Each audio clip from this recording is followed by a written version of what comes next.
શક્તિદાનભાઈ, જી. ગુજરાત, કચ્છ લઈએ, કાઠિયાવાડ લઈએ, સૌરાષ્ટ્ર લઈએ કે પછી આપણો આ જે સોરઠ એક અલગ પ્રદેશ, ઘેડ પ્રદેશ છે એ લઈએ, શક્તિનો ઉપાસક, જગદંબાનો ઉપાસક, આદ્ય શક્તિનો ઉપાસક હોય અને તમે એક શક્તિના ઉપાસક ચારણ છો, તો એવું કોઈ માતાજીની વાત કે માતાજીના કોઈ છંદ દોહા એક સંભળાવો.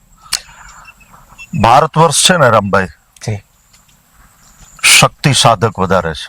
જી ભાઈ.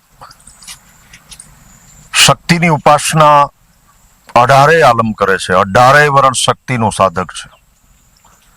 અને તમામે તમામ જ્યારે નોરતા હાલતા હોય કે કોઈ પણ દિવસ હોય, જી હુતા ને બેહતા હમરીએ ને તને ઉઠન તાને આઈ, હુતા બેહતા ખાતા પીતા હાલતા ચાલતા શક્તિનું સ્મરણ છે ને એ 18 આલમમાં છે. જી 18 આલમ શક્તિનો સાધક છે. માં વિશે તો અમારે ભગત બાપુ ડાયરાની દુનિયાની, કવિતાની દુનિયાના શિરમોર કવિ, જી જેનો પ્રભાવ, જેની કવિતાઓ, જેનો અવાજ, જેની કંઠ કલમ ને કેણી, એ મારા ઉપર વધારે પ્રભાવ છે.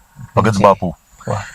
અનેક રચનાઓ લખી. ભગત બાપુ એ તો ન્યા સુધી લખ્યું છે કે દેવ જાતિમાં દીપતી ને જગદંબા ઘર જોઈ, આ કહા ગયે કળયુગ મેં અમારા ચારણ કે દિન સોઈ.